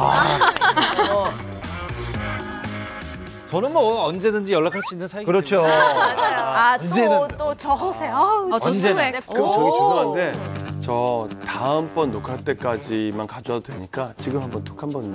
아, 톡은 이제 그만하기로 했습니다. 부담은 많이 느껴가지고. RMC랑 친분이 있지 않아요? 아직 뭐. 방송에서 톡을 한두 번 더 하면 이제 제 인연까지 끝날 거예요. 민망할 것 같으니까. 네, 대한민국 광고료 2위에 꼽힌 스타는 누구인가요? 네, 2위는 톱스타 부부입니다. 광고에서 나온 이 멘트 한마디만 들어도 누군지 바로 아실 텐데요.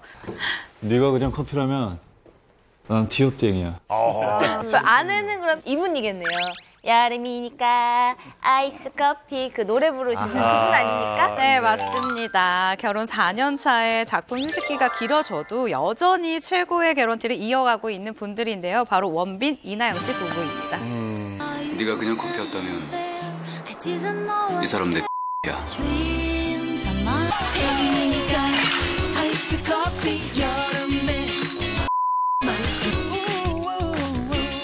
네, 사실 원빈 씨가 작품을 안 하고 있잖아요. 2010년도에 아저씨가 개봉을 했는데 그 뒤로 지금 9년째 작품 활동을 안 하고 있어요. 하지만 믿는 구석이 있죠. 바로 광고라고 해도 과언이 아닐 것 같습니다. 맞습니다. 그러니까 광고계에서는 여전히 최고 수준의 몸값을 자랑하는데 휴식기 동안 쉬지 않고 약 40편의 광고를 찍었다고 하네요. 광고 전속 계약 한 편당 대략 6억에서 8억 원을 받는다고 알려져 있습니다. 네. 이나영 씨도 결혼 전으로 활동이 활발하지 않았잖아요. 네, 2010년 영화 하우링 뭐 이후에 단편 영화나 뭐 우정 출연 정도 스크린에서 이제 모습을 간간히 드러냈는데 그래도 작년에 6년 만에 영화 뷰티풀 데이지에 복귀를 해서 올해는 또 드라마에 또 출연했거든요. 영화 뷰티풀 데이지는 저예산 영화로 이나영 씨가 노 개런티로 출연해서 화제가 되었습니다. 네, 하지만 광고계에는 노 개런티라는 건 있을 수가 없어요. 이나영 씨는 광고계에서 지금 개런티를 한 7억 원 안팎을 받고 있는 것으로 알려져 있는데요. 결혼하면 통상적으로 몸값이 많이 떨어지는데 이나영 씨는 유지되거나 오히려 살짝 올랐다는 그런 소문까지 있거든요. 원빈 씨와 부부가 합치면은 약 15억 원의 광고료를 받는 거죠. 네, 결혼 후에 작품 활동도 많지 않은데 이 부부가 굉장히 광고업계에서는 여전히 최고의 대우를 받고 있는 이유는 뭘까요? 네. 뭐 그동안 계속 활동을 안 했다고 언급을 하셨지만 그거를 조금 느끼기 힘들 정도로 워낙 존재감이 대단한 분들이고 맞아요. 결혼을 함으로써 오히려 약간 좀 활동이 뜸해지는 분들도 있는 반면에 이분들은 결혼을 함으로써 오히려 시너지 효과가 더 이미지적으로 뭐 하나의 브랜드처럼 이제 더 가치가 올라간 느낌이라고 할까요? 사실 광고의 끝판왕이 결혼이잖아요. 협찬의 끝판왕이. 근데 광고계에 꽂힌 두 사람이 보리밭에서 결혼한 건 반칙 아닙니까? 그러니까요. 네. 여전히 인기 있어서 커피 광고를 정말 꾸준히 맞아요. 찍은 것 같아요. 꾸준히 합니다. 지금도 나오고 있잖아요. 맞아요. 네, 원빈 씨가 티오땡 모델이잖아요. 이나영 씨는 모카땡땡 모델입니다. 근데 같은 기업이에요. 그래서 이 원빈 씨 같은 경우는 티오땡의 런칭부터 지금까지 무려 11년 동안 모델을 했고 이나영 씨도 2000년도에 모델 발탁이 됐거든요. 근데 20년 가까이 이 모델을 하고 있는 거예요. 그러니까 이 부부가 나란히 이 기업의 얼굴이 된 겁니다. 예. 이거 웬만한 그 기업 부장님보다 더 오래 일했네요. 그러네요. 정말 장기 근속 광고 모델이신데 장기 근속. 아유, 부럽습니다. 근데 연금 요즘에 나오겠네. 커피 연금. 그럴지도 모르겠네요. 원두커피 나오는 거 아니야? 네, 근데 요즘에 두 분은 어떻게 지내고 계신가요? 네. 궁금해요. 네, 최근 전해진 근황이 있는데요. 바로 원빈 씨가 최근에 건물을 매입했다고 합니다. 지난해에 그 청담동의 지상 5층짜리 건물을 매입을 했는데 이게 시가 145억 원에 달한다고 하는데요. 여기서 더 부러워지는 포인트는 아내 이나영 씨를 공동 명의로 올려줬다고 합니다. 그래요. 자, 3위를 만나볼까요? 어떤 분이죠? 지금까지 국내 아이스크림 시장은요, 빅3가 완벽하게 저는 이렇게 삼각 카르텔을 구축한 것 같아요. 일단 월땡콘 아시죠? 네. 다음은 브라땡콘. 네. 다른 하나 뭐죠? 굿땡콘. 그러니까 들으면 모두가 할 만한 그 3대 콘 시장의 각축전을 벌이고 있는데요. 이분이 최근 이 아이스크림 광고를 찍으면서요, 이 판도를 흔들었다고 합니다. 그래요? 그래서 이 빅3 매출을 완전히 깨고 새롭게 차트인 하게 만들었는데요. 2019년 현 시점 최고의 몸값을 자랑하는 대한민국 스포츠 스타. 다 아시죠? 광고계에 떠오르는 블루칩 손흥민 선수를 손흥민. 제가 그 아이스크림 알고 있죠. 저는. 그럼요. 슈퍼송. 뭐 이상하게 좀 어색하게 해야 좀 비슷해요. 슈퍼송 아시죠? 네, 맞아요. 사실 이렇게 춤 실력은 어설퍼도 매출은 확실합니다. 이렇게 영상이 공개된 후에 아이스크림 매출이 무려 9배나 올랐다고. 이 아이스크림을 출시한 B사가 월별 기록을 봤는데 아이스크림 빅3에 진입한 게 이번이 처음이었다고 합니다. 정말 광고 모델이 잘 쓴 경우라고 할 수가 있죠. 덕분에 최대 생산 체제에 돌입하기도 했다고 해요. 네. 어떤 뭐 새로운 상품 나왔을 때나 아니면 비슷비슷한 제품들이 있을 때 이때는 이제 모델로 차별화하는 거거든요. 네. 그렇죠. 아예 모델비를 그냥 뭐 최고 수준으로 해서 최고 지금 현재 핫한 스타 누구냐 잡아라. 이런 식으로 해서 광고를 하는데 그 광고 전략은 참 잘 먹혀 들어간 거 같아요. 네. 네, 영국 축구 프리미어 리그를 호령하고 있는 손흥민 선수 지금 광고 시장의 블루칩으로 떠오르고 있잖아요. 근데 지난 5월에 한국 기업 평판 연구소에서 남자 모델 브랜드 평판 순위를 조사를 했는데 무려 박보검과 백종원 씨를 제치고 1위를 차지했어요. 박보검을 제쳤어? 와, 대박이다. 근데 손흥민 선수는 뭐 앞서 얘기한 것 외에도 음료, 샴푸, 면도기, 아이스크림, 뭐 간편식품 등 다양한 광고에 출연을 했는데요. 기업들이 이렇게 손흥민 선수를 모델로 발탁하는 이유는 손흥민 선수가 갖고 있는 한국을 대표하는 어떤 이미지를 통해서 제품 홍보 효과를 극대화하기 위해서라고 합니다. 네. 축구뿐만 아니라 광고계에서도 탑 클래스 수준인데 그럼 손흥민 선수의 몸값 어느 정도 하나요? 네. 단발 개혁으로 10억 플러스 알파인데 제가 한간에 듣기로는 한 12억 그거를 상회할 정도로 하니까 엄밀히 말해서요. BTS가 50억을 받는다고 했을 때 멤버가 7명이잖아요. 7로 나누면은 굳이 나누고 싶진 않지만은 굳이 나눠보면은 인당 7억이잖아요. 근데 손흥민 선수가 그거에 그냥 인당으로 치면 상회하는 셈이죠. 그러네요. 그렇다고 뭐 손흥민 선수가 BTS보다 더 유명하다 그런 얘기를 하는 건 아닙니다. 걱정하지 마세요. 아무 걱정하지 말아요.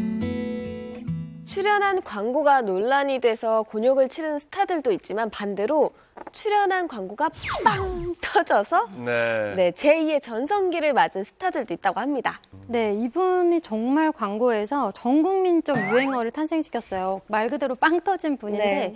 이분이 그 시트콤 웬만해선 그들을 막을 수 없다 해서 심술쟁이 영감 노구부터 시작을 해서 이제 예능 프로그램 꽃보다 할배에서 구야형으로 굉장히 인기를 많이 끌었던 분이죠. 바로 니들이 개맛을 알아? 이거 유행어를 탄생시킨 신구 씨입니다. 니들이 개맛을 알아? 네, 신구 선생님 유행어가 또 있죠. 4주 후에 뵙겠습니다. 비슷하다. 몇 주예요? 뭐 이리 잘해?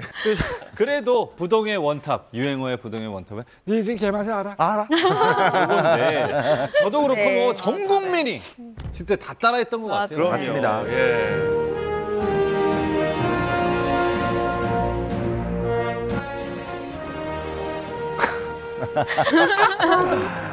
연기를 너무 잘하시는 것 같아, 진짜.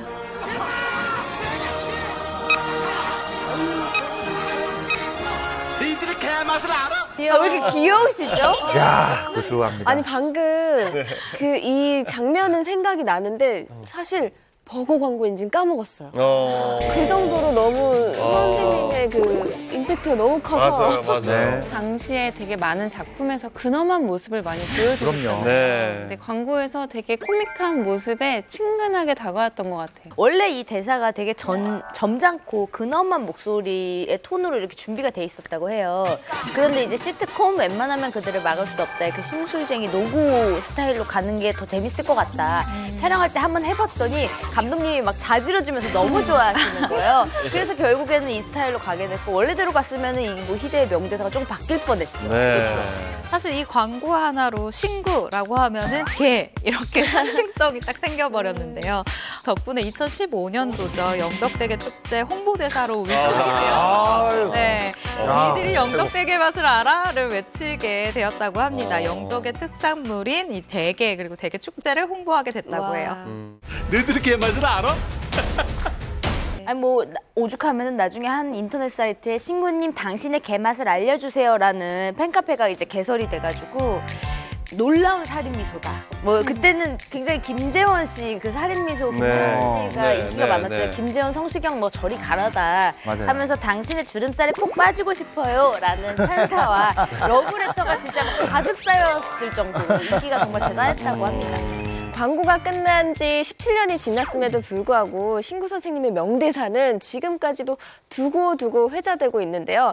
이렇게 광고 속 이미지가 꼬리표처럼 따라다니는 스타는 득일까요? 실일까요? 일단 하나씩 CF 찍고 싶지 않아요? 너무너무 찍고 싶어요. 모든 연예인들의 마지막 종착지가 CF 스타 아닌가요? 그럼요. 근데 광고 모델로 이 사람을 알려줬다는 건요, 광고 효과가 어마어마했다는 그죠. 얘기거든요. 어마어마하죠. 광고가 몰릴 수밖에 없어요. 무조건 득이죠.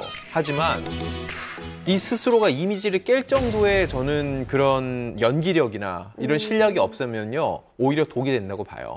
자기 스스로 이 이미지를 벗어나질 못해요. 이게 약간 광고가 뭐냐에 따라서도 좀 다를 것 같아요. 그리고 이게 약간 그 신구 선생님의 개맛 같은 경우는 되게 좀 긍정적인 맞아요. 거라고 볼 수 있는데 그 조성모 씨의 초록 매실 광고는 오그라 드는 거.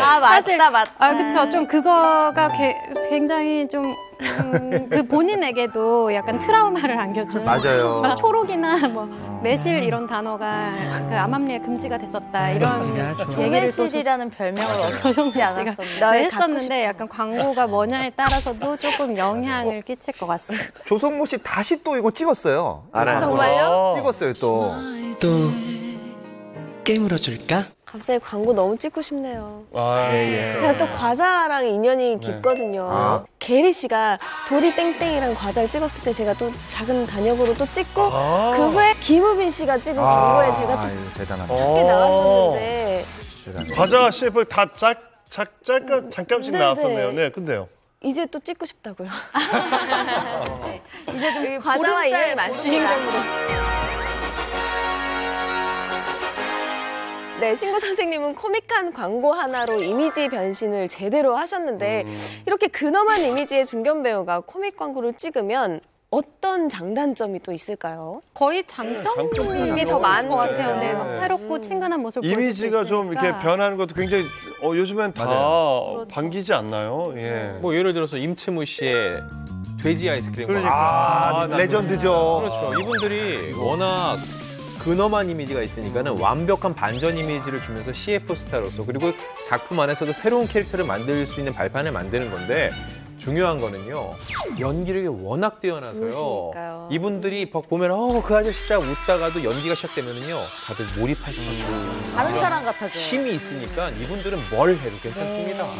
예전에 이제 나이가 이렇게 들어가면 들어갈수록 자꾸 밀린다라는 생각 때문에 불안했는데 이제 선배님들이 굳건하게 자리를 잡아주시고 또 연기력도 계속 너무 놀랍게 보여주시고 거기다가 대중의 인기를 CF를 통해서 이렇게 받고 있다는 걸 보면서 나의 미래도 굉장히 희망차다라는 걸 볼 수 있어서 훨씬 좋은 효과가 있는 것 같아요. 네, 광고 이야기를 하다 보니까 과거에 유명했던 광고도 참 생각이 나는데요. 네. 우리의 기억 속에 남아있는 기발한 광고 한번 이야기해 볼까요? 전 지금 딱 기억나는 게 있습니다. 이게 뭐 전국에 있는 학교 의자를 다 부셔버렸던 맞습니다. 그런 광고였는데 네. 바로 이종원 씨, 배우 이종원 씨가 네. 했던 리땡 브랜드입니다. 네, 네, 정말 아직도 이거 기억나죠?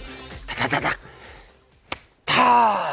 의자 넘어가면서. 저 이거 하다가 허리 다칠 뻔해가지고요. 외국 배우처럼 잘생겼어요. 이종원 씨예요? 네. 대단합니다. 예.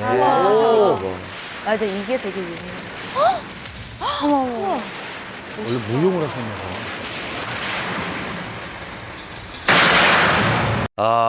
대단하죠. 저 광고 정말 강타했죠, 정말 그 시대를. 이거를 뭐 사람들이 재밌게 패러디한 것들이 굉장히 많잖아요. 저 마지막 저 딱 보는 저걸 네버. 네, 이게 1989년 방영된 광고인데요. 이때 전국의 교실에서 이 광고를 따라하다가 낙상 사고가 상당히 많았다고 합니다. 또 맞아요. 부서진 의자도 많았다고 하고요. 실제로 이제 그때 뉴스에도 나왔어요. 이거 맞아요. 따라하다가 뼈가 부러져갖고 병원에 실려갔다. 그리고 얼마나 많이 했으면은 학교에 이제 공지, 가정통신문 같은 거 보낼 때 이거 따라하지 말라고 주의시키라고 그 정도로 대단했습니다. 열풍. 유행했었군요. 네, 이종원 씨가 이 광고로 뜨기 전에는 사실 무명의 모델이었다고 해요. 정말 우연히 이 광고를 찍고 나서 출연료로 20만 원을 받았는데 이거 3가지를 사서 집으로 갔다고 합니다. 바로 수박 한 통, 어머니의 고무장갑, 그리고 아버지의 담배 한 갑이었대요. 이 광고가 방송된 게 약 30년 전이거든요. 그때만 해도 대중들이 보고 즐길 수 있는 게 TV 정도밖에 없어요. 그래서 광고가 나간 후에는 길거리에 다니기 힘들 정도로 엄청난 사람들이 알아봤다고 하는데요. 원래는 펠레터가 한두 통 정도 오다가 이 광고 후에는 정말 가만히 한 가득 올 정도에서 우체국 아저씨가 굉장히 고생했다는 얘기도 했었고요. 이 인기를 바탕으로 해서 단숨에 드라마의 주연급 배우로 발돋움하게 됐습니다. 지금은 불륜남이나 악역 배우도 많이 맡아서 이미지가 조금 바뀌었지만 그때만 해도 굉장히 꽃미남 배우셨어요. 예. 그래서 저는 기억에 남는 게 젊은이의 양지로 이 배우를 처음 알게 됐고 마지막 승부 정말 인기 많았었잖아요. 네. 청춘에도 정말 많은 작품에서 활약하셨어요. 그리고 이 네. 의자 퍼포먼스가 나오는 이 광고가 뭐 저희도 아직까지는 못 잊고 있지만 이 브랜드 자체에서도 너무나도 가장 좋아하는 그 광고였나 봐요. 그래서 그런지 이 2018년에 30년 만에 샤이니의 태민 씨가 해당 브랜드 광고에서 이 장면을 재현합니다. 그래요? 시간은 흐르지만 퀄리티나 모든 부분들을 봤을 때 멋있는 지현수 씨는 그 시절에 기억이 나는 광고가 있으세요? 저는 이덕화 씨가 출연했던 광고가 기억이 나는데요.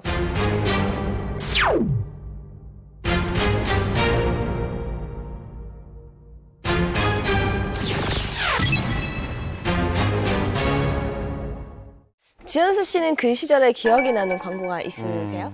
저는 이덕화 씨가 출연했던 광고가 기억이 나는데요. 이게 엘리베이터가 닫히고 나서 머리도 대고 벽에 이렇게 깡치는 그 광고가 생각이 나요.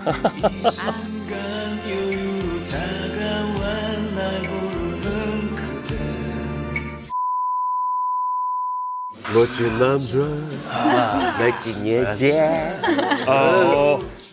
드라이클리닝.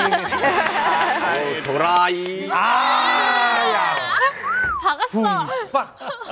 와, 대단합니다. 근데 저게 좀 내용하고 안 맞는데 저게 대박 속옷 브랜드잖아요. 네, 맞습니다. 거의 정말 저런 처음 저런 맞습니다. 광고였을 거예요. 거의 뭐 레전드 광고라고 보시면 됩니다. 92년도 소곡 브랜드 광고인데 제품을 소개하는 게 아니라 마치 한편의 영화를 연출한 듯 정말 큰 화제가 되었는데 잇따라 4편이 제작되면서 인기를 얻었고 한 설문조사에서 대한민국 광고 백선에 선정되기도 했습니다. 네. 이덕화 선배님은 도시어부에 출연을 하면서 요즘에는 낚시꾼 이미지가 좀 강해졌잖아요. 근데 하지만 원래는 원조 하이틴 스타였습니다. 그럼요. 하이틴 영화는 다 이분이 하셨었죠. 네. 그럼요. 네, 맞습니다. 이덕화 씨는 1972년 영국으로 연기를 시작해서 T채널 13기 공채로 연예계에 입문했는데요. 당시 국민 여동생으로 불렸던 이매진과 진짜 3D 영화를 찍으면서 하이틴 스타로 급부상하게 됩니다.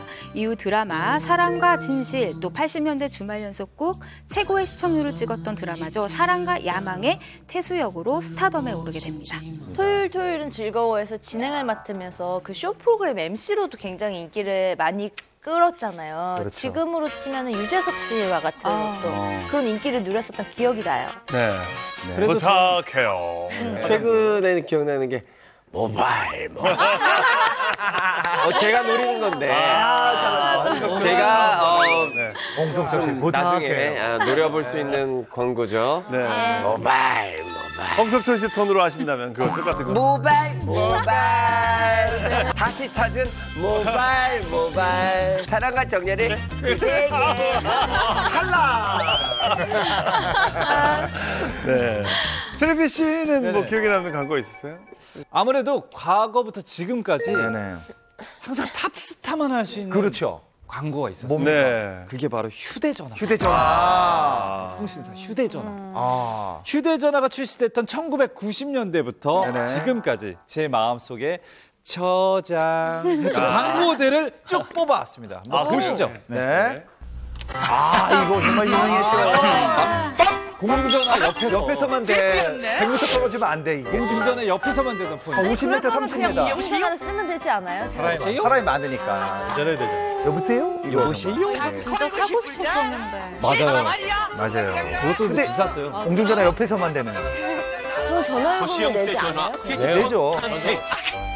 근데 진짜 굉장히 단명했어요. 왜냐면 PCS 폰이 나오는 거랑 시점상 너무 바텄거든요. 맞아요. 그러면 이어서 90년대 또 다른 휴대전화 광고를 한번 보시죠. 보시죠.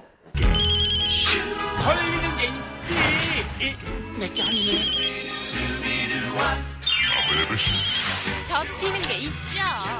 걸면 걸리는 걸리버 이렇게 끝나는 거였어요. 옛날 기억하시네요. 역시 혼자 기억하시네요. 이 CF보다 더 유명한 거는요. 시골 버스 안에서 닭이 막 이렇게 막 왔다 갔다 하는 거기서 박진희 씨가 되게 섹시한 옷을 입고 있다가 그 시골 버스 안에서도 걸린다 하면서 걸리버 하는 그 CF 기억 안 나세요? 저희 아무도 기억이 안 나요. 말도 안 돼. 정말 기억 안 나세요?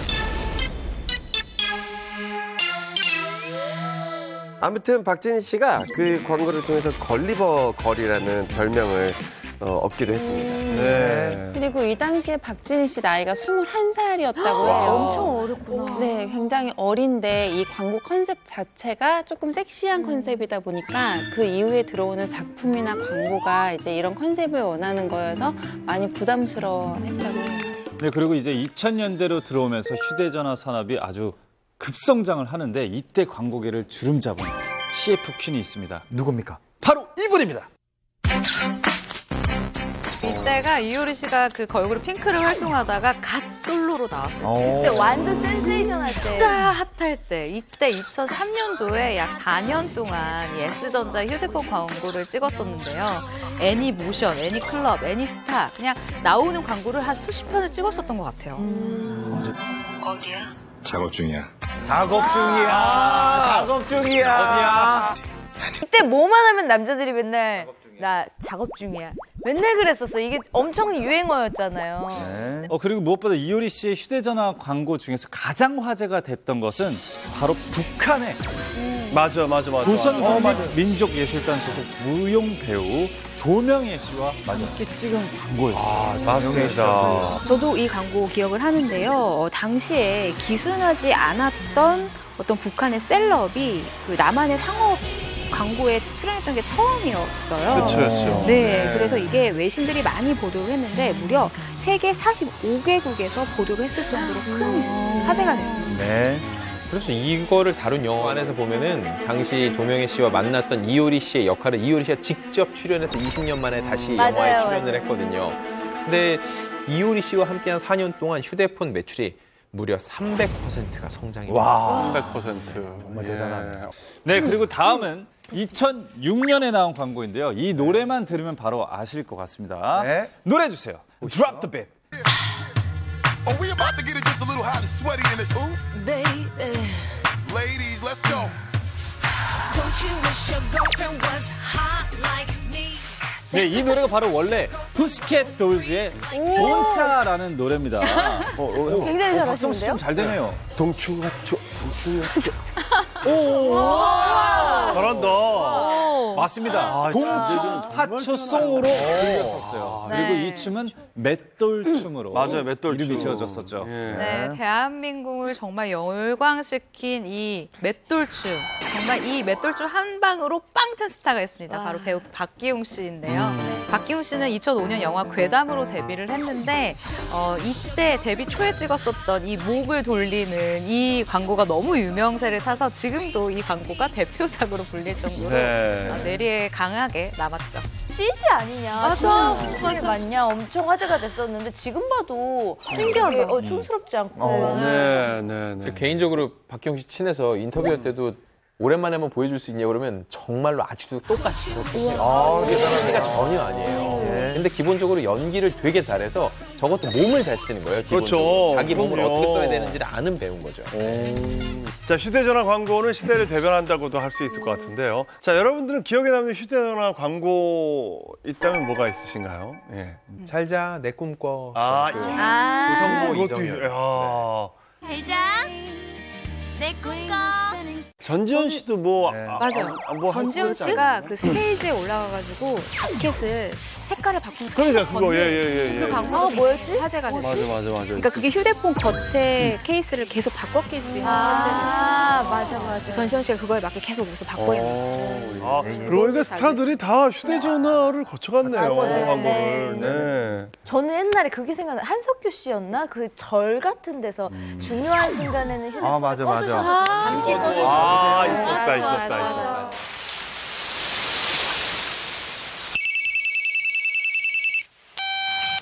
또 다른 세상을 만날 땐 잠시 꺼두셔도 좋습니다. 네, 지금까지 수많은 광고 속 재미있는 비하인드 스토리를 살펴봤는데요. 오늘 준비한 소식은 여기까지입니다.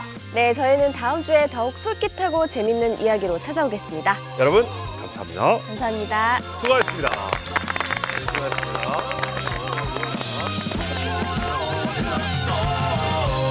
채널 A